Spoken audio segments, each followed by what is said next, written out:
पक्का समझो। पर कैसे बात कर बने, हमारी क्रीच न छूटे, हमारी त्वचा जो रंगीली छबीली दिखाई दे रही है इसमें रजरानी न लग जाए। तो अपनी त्वचा को ही देख लो, लेकिन रंगीली छबीली की त्वचा को नहीं देख पाओगे। उनको देखने के लिए आपको अपनी त्वचा में रज लगाना पड़ेगा। रज का अभिषेक, अरे बड़े भाग्य का विषय है, सच्ची बता रहे, विश्वास मान लेना।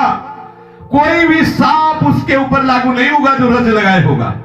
कोई भी दैहिक भौतिक ताप उसको जला नहीं सकता, कोई भी पाप उसको परास्त नहीं कर सकता, कोई भी शोक, कोई भी रोग उसे परास्त नहीं कर सकता। साप ताप रोग सुख दारुण दुख हारी, ये लाल इष्ट, ये लाल जू की इष्ट भूमि है, क्योंकि प्यारी जू के श्री चरणारविंद का यहाँ विहरण होता है। राधा चरणांकित भूमि है।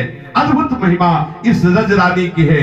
श्री हरिराम व्यास जी कहते हैं, मुझे श्री हरिवंश चंद्र जी ने बताया कि ये वृंदावन की रज क्या है। बोले हमारी जीवन मूरी है, संजीवनी मूरी है। हरिराम व्यास जी आकांक्षा करते हैं लाडली जू से, किशोरी मोहि अपनी करी लीज, किशोरी मोहि अपनी करी लीज, और दिए कछु भावत नाही, और दिए कछु भावत नाही। श्री वृंदावन रज की जय,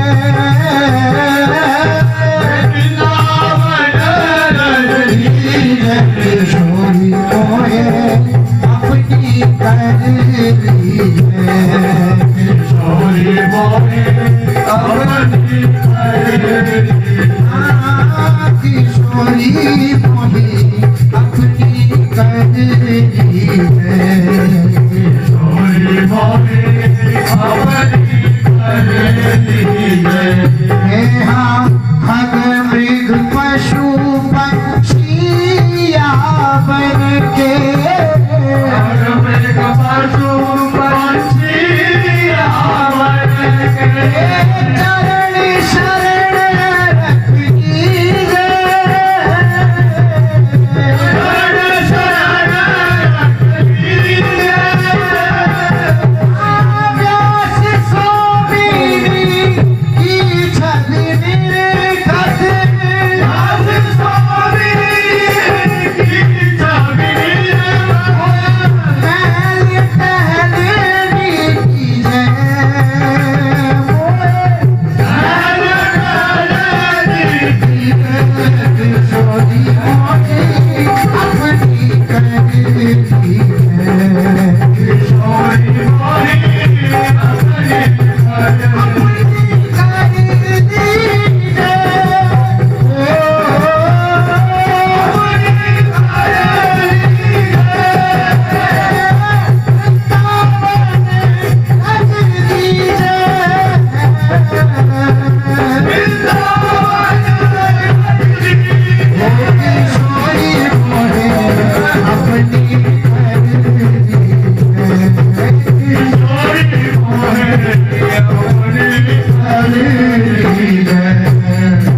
हरिराम व्यास जी कहते हैं कि जो हितजू महाराज ने बताया कि ये संजीवनी मूरी है।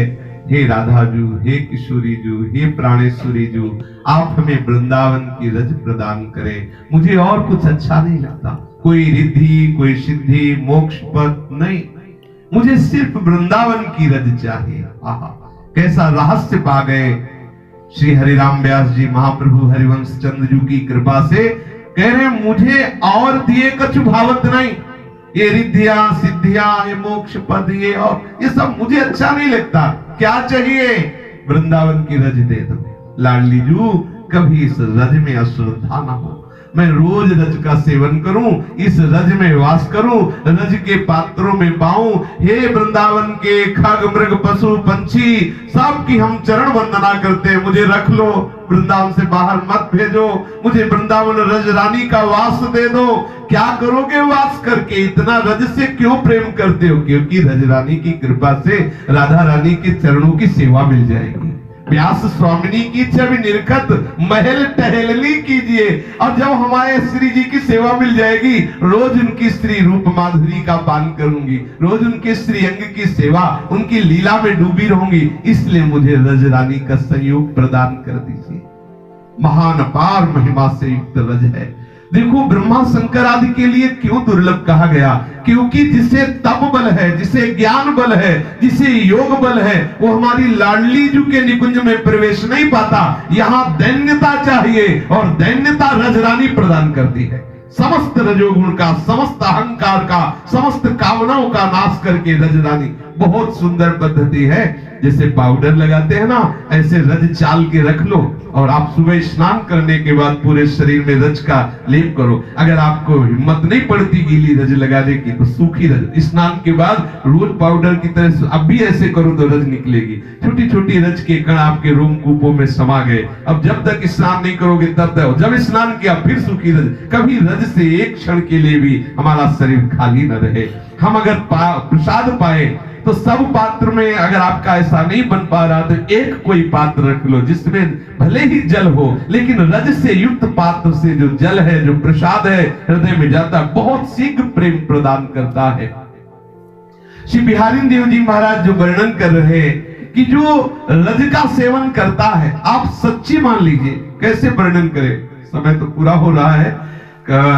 श्री वृंदावन की रजकण यदि आपने अपने माथे पे चढ़ा ली, श्री वृंदावन दास चाचा जी बड़े महामहिमा में सिद्ध रसिक हुए हैं, वो कह रहे हैं कि वृंदावन की रज का यदि आपने मस्तक पर अभिषेक कर लिया तो भारत में, पूरे विश्व में जितने तीर्थ हैं उन सबके अवगाहन का, स्नान का तुरंत फल मिल गया।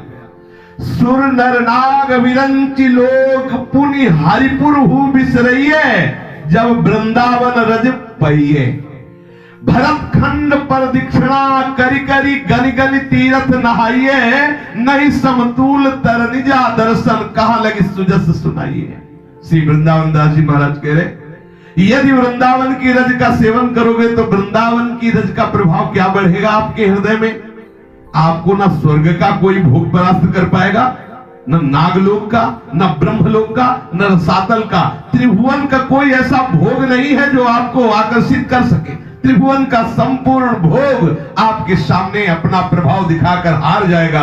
और वृंदावन रजरानी आप में ऐसी सामर्थ्य देगी कि कोई भी संग दोष आपको परास्त नहीं कर पाएगा, कोई भी वस्तु व्यक्ति स्थान का दोष आपके हृदय में नहीं। और खास बात, भारत की पूरी प्रदक्षिणा, संपूर्ण तीर्थों का स्नान, संपूर्ण नदियों का स्नान, संपूर्ण पुरियों का भ्रमण और जितना दान पुण्य सब, ये यमुना के समीपवर्ती विराजमान वृंदावन की रज का सेवन करने वाले की बराबरी नहीं कर सकते। अगर वृंदावन की रज लगा रहे हो तो पूरे भारत की परिक्रमा का फल मिल रहा है, संपूर्ण नदियों के स्नान का फल मिल रहा है, संपूर्ण तीर्थ, संपूर्ण पुरियों के, संपूर्ण धामों के सेवन का आपको फल मिल रहा है। कितनी महिमामयी बात है। वृंदावन की रज का सेवन यदि आप कर रहे हैं तो कनक बसन गज भूमि गऊ जो कोटि नुदान करइये, पूजत नाही विपिन रजकन को जब ले शीश चढ़िए। ओहो, आप करोड़ों गौएं दान करो, भूमि दान करो, वस्त्र दान करो, स्वर्ण दान करो, ये करोड़ों प्रकार से दान करो, लेकिन वृंदावन की रज लेकर जो आपने पोत ली, शरीर में लगा ली। जो लोग कहते हैं रज पोतने से क्या होता है, तो सुनो क्या होता है। रज पोतने से क्या नहीं होता है, ये हमें कोई बता दे। आप करके देखिए। अब आज पोतो सोचो हमारे अंदर सिद्धि नहीं आई, निकुंज ले, अरे थोड़ा धैर्य रखो, रज रानी का कृपा। अरे जब भक्तों की चरण रज के लिए भगवान कह रहे हैं कि मैं पीछे पीछे डोलता हूं, ये तो श्री जी की चरण रज है, ये तो श्री जी के अनुराग में डूबे हुए रसिकों की चरण रज है। प्रभु कह रहे हैं अनुप्रजा में हम नित्यम पूज्यत्यं रेणु भी, आश्चर्य मत मानो ना, ये सर्वाश्चर्य में वृंदावन की रज है। शेष चर्चा की श्री राधा वल्लभ लाल।